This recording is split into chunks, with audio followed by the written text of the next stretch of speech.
Coach. Good morning. Morning. Sneak it up on somebody.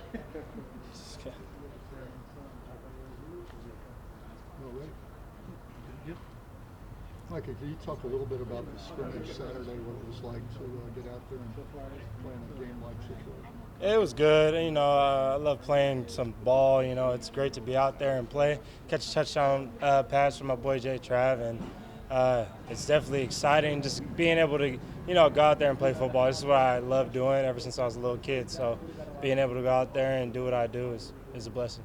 For you, was there an acclimation period with quarterbacks and your fellow receivers in the offense, or did you feel pretty comfortable from the get-go this spring? I made sure to, on my free time to meet up with Coach Guy, Coach Tuck, Coach Dukes, a bunch of the coaches to make sure that I knew what I was doing as soon as I got here. I think like a veteran, I want to be able to be a guy that they can move around and feel comfortable moving around. And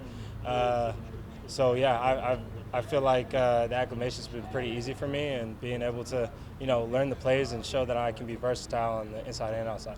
What about the pace and tempo of practice? Is that something you're accustomed to, or is that something you have to get used to? I'm pretty accustomed to it. There's always getting into football shape and doing those things. You never get into football shape unless you're practicing and stuff like that. You can run on the treadmill all you want. That's what I was doing, and still getting in that football shape is definitely key and vital. So you got to be out there to practice to get in that shape.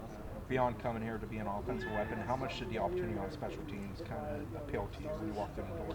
Yeah, there's always going to be competition. I just view it as competition and trying to be the best at the position. And all these guys are great athletes and great competitors, and it's going to be a great competition to hopefully earn my position in the punt return. What goes into receiving the ball on a punt return, doing it so gracefully and easy that you seem to be able to do? Yeah, I kind of studied the rotation of the ball and knowing, like, if the ball is punted high in the air, it's kind of physics. I'm not really a science major, but I can tell you if the ball is high in the air, it's coming down pretty fast.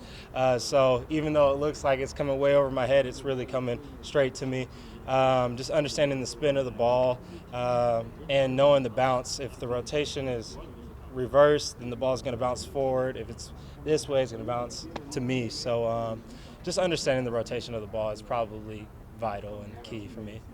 Micah, kind of on that, another way to explain is your catches you've been able to make, kind of those 50-50 balls. Yeah. Seems like you've come down with a lot of those. What kind of goes into those for you?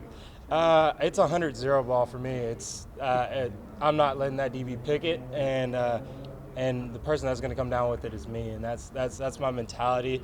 Guys maybe look at me as a 5'11", 200-pound guy who can't go up and get it, and I laugh at it because it's kind of funny to me because I'm going to go get it, and that's my mentality. I wouldn't say it's cocky, it's just my confidence in what I can do and my ability. I put in countless hours into jugs, and why can't I be that guy to go make that 50-50 ball? It's really 100-0, like I said. So just being able to be that guy and be the person that can consistently make those plays and show the coaches what I'm capable of doing. So. Is that the most hype you get when you get one of those 50-50 balls or 100-0 balls? Yeah, so I view that as an opportunity of the coaches believing in me. They're putting me a single receiver. They know what coverage is coming, and they're believing in me to go up and go make that play.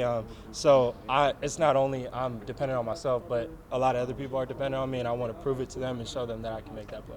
Coach mentioned that he still wants to see more consistency at practice. Is that up to kind of the leadership of the team to kind of demand that from each other? 100%. Yeah, you can't just step in and start talking and being a leader. You have to make the plays. You have to show the consistency. You have to be a guy that says hello to everybody in the athletic room, no matter who it is, no matter what the position is. So becoming a leader is what I want to be, and I'm striving to be that, trying to build relationships, because you can't never lead someone if you don't have that real relationship and that real friendship with them. So I've been really focusing on trying to become a leader and be that guy for the team that they can look forward to on third down or whenever they need me, So, yeah.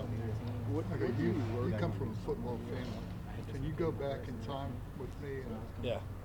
When you were a little kid, when did you get interested in playing the game? And how did you develop as you grew up? So as a little kid, I always loved football. I used to go home at night, or not. I'd be home at night. I'd pop on my dad's highlight tape, and the Stay Fly song was on it, and I used to watch it. It was a 15-minute clip. I used to sit there as like a 6-year-old kid and just sit there and watch my dad's highlights. And I always wanted to be like that guy, make someone miss, be tough, be physical, show no weakness. And seeing my brother being able to do what he's doing at the next level, I mean, shoot, I broke his records in high school. Why can't I do the accomplishments he's made in the NFL and in college? So just having that background and that family that not only will back me up, but help me believe in myself also. Confidence is probably the highest thing you could ever reach in your potential at receiver. So being confident and being able to establish myself as that guy.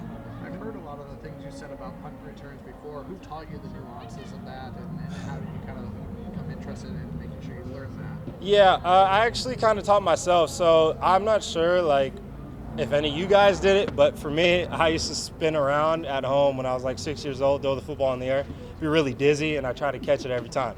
I was that kid, and I busted my head open doing it. So I guess maybe just from that, just repetition of that, and I was fielding punts in middle school and high school and all that type of stuff. So I guess I just became second nature, kind of like how you guys just walk. It's just second nature. You don't think of it. You just go out there with the confidence that you'll be able to walk down the street and stuff, you know what I'm saying? So it's the same thing back there. What kind of things do you work on for your body control, right? Like the 50-50 balls, being able to hang in the air, an extra tick, being able to kind of come down with it, concentration. What do you work on to kind of prepare for those kind of situations? Well, first I want to acknowledge it's not just me, it's my quarterbacks giving me the opportunity to. So shout out to Tate and shout out to Jay Trav and AJ. I appreciate them. But I literally, my mentality is see ball, get ball, and that's really all it is that quarterback, whoever's throwing me the ball is giving me the opportunity to go make that play, and why not let him down, and I'll make that play, he's going to want to come back to me again. So that's kind of like the mentality, and just being able to, just just adjust my body to whatever it is, to the ball, and I could care less about my body as long as I come down. How do you feel like you've been able to build that connection with Jordan, just here in the spring ball? Well, Jordan is not only my teammate, but he's a really good friend of mine. We've hung out a lot. He's a person that I enjoy being around. His presence is really good. He's the first guy to pull out his credit card to pay for someone's food. He's not only a good person on the field, he's a great person off the field. He's a person that, you want to surround yourself with. Everyone talks about good people you want to be around. He's one of those guys. And I'm not just saying that because he's my quarterback. He's a genuine person that I've hung around and spent enough time with to establish that friendship. And so when that friendship plays into the field, then the connection's already there. We're already thinking what we're thinking, So we kind of share one brain, and we're gonna get to it. I've been with him for probably 3 months now, and we've been working, and the connection just doesn't build at the next day. It's gonna be repetition and stuff like that. But like I said, great dude, and definitely a person that you would want to surround yourself with. Thank you, Mike. Yeah, thank you guys. Hey, in your development, did your dad or your brother watch film with you and help you advance? Yeah, my brother. So he would watch film with me. My brother's hard on me. He'll tell me like even after high school games, I'll go for like 150 yards. He's like, that's it. Like what? Like there was this one play you could have went for 200 yards. So stuff like that. Just watching film with him, just getting hands off, understanding the leverage of DBs, how to beat them. Just little things, understanding coverages, reading coverages, knowing how to run the route off the coverage, how to beat two, how to beat quarters, how to beat invert, all those things is definitely what my brothers taught me, what my dad's taught me, and what I've taught myself in the film room. Coach Tuck, all those guys, they helped me understand coverages and being able to read coverages and knowing how to beat them and how to, take away their leverage and make them get really frustrated with me. So Thanks. appreciate it, guys. Thank you.